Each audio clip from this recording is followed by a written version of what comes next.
সুপ্রিয় শিক্ষার্থী ভাই বোনেরা, আপনাদের আগামী 7 তারিখ থেকে বিএমপি একাদশ ও দ্বাদশ শ্রেণীর পরীক্ষা। যারা এখনো পরীক্ষার রুটিন পান নাই তারা অনলাইন থেকে সংগ্রহ করুন। পরীক্ষা একাদশের পরীক্ষা বিকালে এবং দ্বাদশের পরীক্ষা সকালে। গত বছরের ন্যায় এবারও পরীক্ষা অনুষ্ঠিত হচ্ছে শর্ট সিলেবাসে। এই শর্ট সিলেবাসের যে বিষয়গুলো সেগুলো সম্পর্কে এবং কীভাবে সহজে পড়াশোনা করে পাশ করা যায়। অনেকে আছে কি আগামী 26 তারিখ পরীক্ষা, কিন্তু এখনও কোনো কিছু পড়েনি, কিন্তু কিভাবে শুরু করব, কি পড়লে পাশ করব, এই বিষয়ে আমি একটু সহজ ধারণা দিই। যারা এখনও কিছু পড়েন নাই তারা আজ থেকে পড়া শুরু করুন। প্রথম পরীক্ষা ভালো দিলে আগামী পরীক্ষাগুলো আশা করা যায় ভালো হবে। তা বাংলা পরীক্ষা প্রথমে, একাদশের প্রথম বাংলা পরীক্ষা, দ্বাদশেরও প্রথম বাংলা পরীক্ষা। এখন আমি প্রথমে যে ভিডিওটা করছি সেটা হচ্ছে একাদশের জন্য। যারা আপনারা একাদশে পড়েন তাদের সিলেবাস সম্পর্কে, শর্ট সিলেবাস সম্পর্কে একটু ধারণা দেবো, কীভাবে পড়াশোনা করবেন, কীভাবে হলে উত্তর করবেন, এইসব বিষয়। আপনি প্রথমে পরীক্ষার জন্য প্রস্তুতি নেবেন। প্রথম হচ্ছে বাংলা প্রথমে ভাব সম্প্রসারণ, আর অথবা থাকবে কি সারাংশ। এই ভাব সম্প্রসারণ সারাংশ আপনি যদি না পড়েন তাহলে আমার সাজেশনে ভাব সম্প্রসারণ 8টা বা 10টা দেওয়া আছে। সেই ভাব সম্প্রসারণগুলো অবশ্যই ভালোভাবে পড়েন। আর যদি কেউ সারাংশ পড়েন, আমি সারাংশের কোনো সাজেশন দিয়ে দিই, কারণ আমি সারাংশ পছন্দ করি না, ওগুলো অনেক সময় কমন আসে না। কিন্তু ভাব সম্প্রসারণ কমন আসলেও লেখা যায়, না আসলেও লেখা যায়। এই জন্য আপনারা ভাব সম্প্রসারণটা আগে ভালোভাবে পড়েন, আমার সাজেশন থেকে যেগুলো দেওয়া আছে সেগুলো পড়েন। আর পরীক্ষার হলেও এই ভাব সম্প্রসারণ বা পত্র যেটা আমার সাজেশন থেকে কমন আসবে সেটা আপনার আগে লেখার চেষ্টা করবেন। আগে লিখলে কি হবে, আপনার প্রথম যে কোনো একটা কমন জিনিস লিখলে স্যারে একটু ভালো মনে করে রাখবে। তাই একটা চিঠি বা আবেদনপত্র আপনারা আগে লেখার চেষ্টা করবেন, বা ভাব সম্প্রসারণ আগে লেখার চেষ্টা করবেন। এই দুটো থেকে যেটা ভালো পারবেন সেটা আগে লিখবেন, যেটা একটু কম পারবেন সেটা পরে লিখবেন। তাহলে আপনার একটা কমন ভাব সম্প্রসারণ যদি আসে আপনি পাবেন 5, কিন্তু আনকমন যদি আসে আপনি দেখা যাচ্ছে কি 5-এর ভিতরে, এই যে 5-এর ভিতরে আপনি মার্ক পাবেন 3। একটা চিঠি বা আবেদনপত্র আপনি সঠিকভাবে মূল্যায়ন করলেন বা লেখলেন, যদি কমন পদে পাবেন 4, আনকমন পদে পাবেন 3। এবারে এই দুটো আপনার লেখা শেষ। এবারে বাংলা ব্যাকরণে যাবে। বাংলা ব্যাকরণের মতো প্রথম পারিভাষিক শব্দ, কিছু ইংরেজি শব্দ থাকবে সেগুলো বাংলা লিখতে হবে, যেরকম ক্যাপিটাল বা ড্রয়িং এর মূল বাংলা অর্থ কি লিখতে হবে। আমি এর জন্য 50টা পারিভাষিক শব্দ দেবো, সেগুলো থেকে পরীক্ষা আশা করা যায় 4টে বা 5টা কমন করবে। লিখতে হবে 6টা, মার্ক হচ্ছে 3, আর একটা হাফ মার্ক। সমাস নির্ণয় দেখা যাচ্ছে কি যে 50টির মতন আসবে, আমি দেবো, সেখান থেকে 4টে বা 5টা কমন হয়ে যাবে।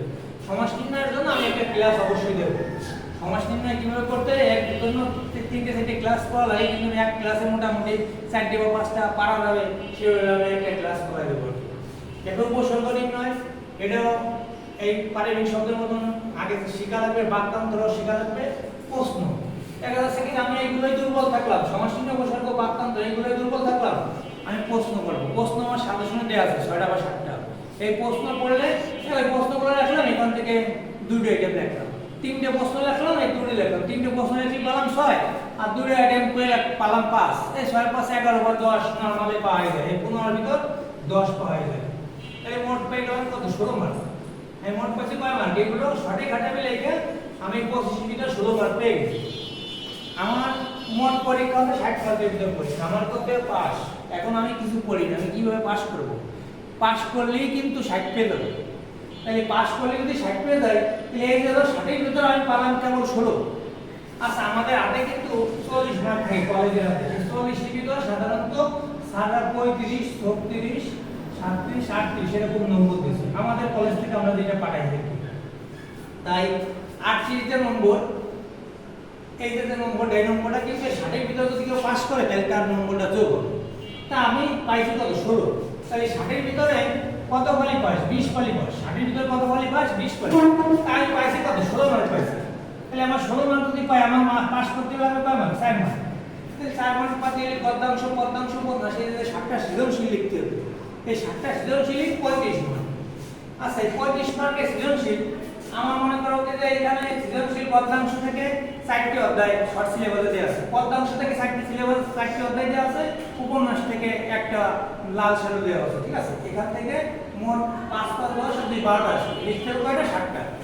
এখন এই যে পদাংশ 82 দেখা যাচ্ছে আছে আহ্বান আছে আমার পদ আছে রাইট পদ, তাহলে এইগুলো মনে করো কি থেকে 5টা আসবে 82 থেকে শিওর দুটো আসবে, আমার পদ থেকেও দুটো আসতে পারে আর দেখা যাচ্ছে কি যে আহ্বান থেকেও দুটো আসতে পারে, 4টে থেকে মোট 6টা 5টা আসবে, যে কোনো একটা থেকে দুটো আসবে সবকটা থেকে একটা আসতে পারে, এরকম হতে পারে। এখন এই 5টা সৃজনশীল কিভাবে পড়বে, সৃজনশীল কিভাবে উত্তর করবে, এগুলো যদি এখন এসএসসি পাস করার পরে ইন্টার লেভেলে এসে বলা লাগে তাহলে আমাদের আর কিছু থাকে না। এই গদ্যাংশ উপন্যাস যেগুলো শর্ট সিলেবাসে আছে সেগুলো মোটামুটি যে অধ্যায়গুলো ভালো লাগে 4টি অধ্যায় পড়া লাগবে না, 3টি অধ্যায় ভালোভাবে পড়লে হবে।